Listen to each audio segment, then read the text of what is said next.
تو گویا ثاقب نثار صاحب کے برے دن شروع ہو گئے. کیونکہ ان 3 کیسز میں ان کو بلایا جا رہا ہے. اور ایک اور بات جو موجودہ حکومت جب تک ہے ثاقب نثار کو یہ اطمینان ہے کہ ان کو کیونکہ بینیفیشری ہے نا یہ حکومت, تو اس حکومت کے بہت اہم لوگ جو اس وقت طاقتور پوزیشن پہ کہیں بیٹھے ہوئے ہیں وہ بھی اس کیس میں ضرور انوالو ہوں گے. تو اس لحاظ سے ثاقب نثار کو ڈھارس تھی کہ یہ جب تک حکومت ہے ان کو کچھ نہیں کہا جائے گا, کیونکہ عدالتوں پہ بھی دباؤ رہتا ہے.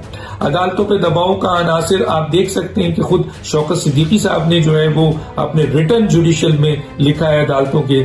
اس کے علاوہ یہ سارے بیانات ہیں عدالتوں کے دباؤ کے. اسی طریقے سے خود chief justice of Pakistan chief justice of Islamabad high court نے بھی اس بات کا اندیا دیا تھا کہ عدالتوں پہ دباؤ ہے. جو ریٹائرڈ ججز ہیں وہ خود بتاتے ہیں.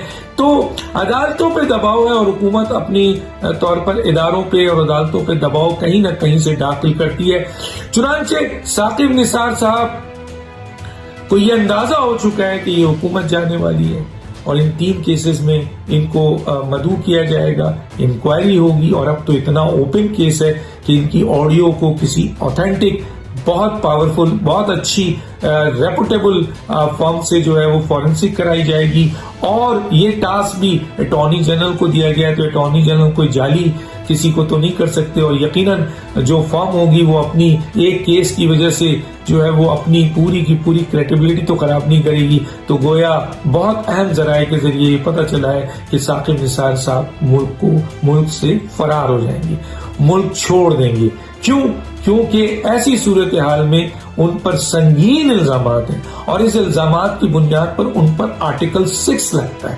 مثلا کوئی معمولی نہیں ہے, جیسے میں نے کہا حلف توڑا ہے, آئین توڑا ہے, قانون توڑا ہے, اس کے علاوہ اپنے اہم ترین ادارے کو داغدار کیا, اپنے عہدے کا ناجائز اور ایک الیکٹڈ حکومت کو گرایا ہے. تو اتنے سارے ان پر جو چارج شیٹ ہے, یقیناً یہ حکومت کے جانے کے بعد جو دوسری حکومت آئے گی اس میں ثاقب نثار کے لیے کوئی راستہ نہیں ہے. وہاں انصاف ہوگا, وہاں میرٹ پہ یہ ساری چیزیں چلیں گی.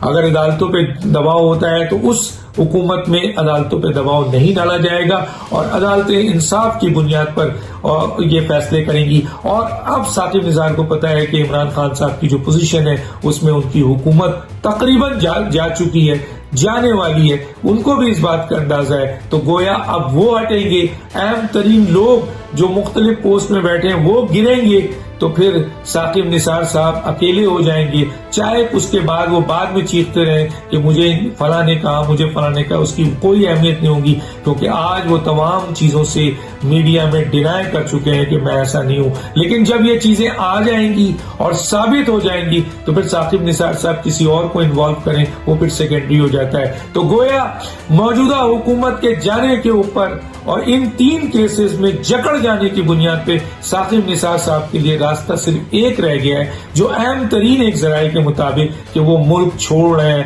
ملک سے فرار, آپ اس کو کچھ بھی کہہ لیجئے, بھاگ رہے ہیں, فرار ہو رہے ہیں, ملک چھوڑ رہے ہیں. ان کیسز کا سامنا نہیں کرنا چاہتے, کیونکہ کیسز کا سامنا کرنا چاہتے تو خود عدالت پہنچ جاتے, خود اس نورانی صاحب کے اور اس ادارے کے خلاف امریکہ میں کیس کر دیتے. لیکن وہ ملک سے جا رہے ہیں, فرار ہو رہے ہیں, بھاگ رہے ہیں, کیسز کا سامنا نہیں کرنا چاہ رہے ہیں اور اپنے آپ کو بچا رہے ہیں. تو یہ ساری چیزیں جو ہیں وہ سمجھتے ہیں کہ شاید اس طریقے سے وہ اپنے آپ کو فزیکلی تو شاید بنا دیں, لیکن جس طریقے سے یہ چیزیں آ چکی ہیں اس طریقے سے ان کا نام اور انہوں نے ان کی جو پوزیشن ہے وہ تو عام آدمی کے سامنے بے نقاب ہو چکی ہے. اور لوگ اب ان کو ایک ایسے جج کی حیثیت سے یاد کرتے ہیں جس نے اس عہدے کو سیاہ کیا, اس ادارے کو جو بہت ہی اہم ادارہ ہے اس کو سیاہ کیا اور ایک الیکٹڈ حکومت کو گرایا اور بہت بڑی سازش میں شامل ہوا, آئین اور قانون توڑا, آرٹیکل 6 کے مرتکب ہوئے.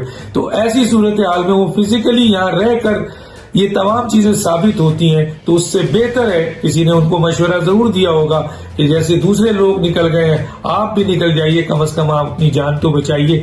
تو ثاقب نثار صاحب ملک چھوڑنا چاہ رہے ہیں, اپنے آپ کو یہاں سے نکالنا چاہ رہے ہیں, اور اس کا گراؤنڈ میں نے آپ کو بتا دیا کہ یہ ساری چیزیں اس وجہ سے ہو رہی ہیں. تو گویا حکومت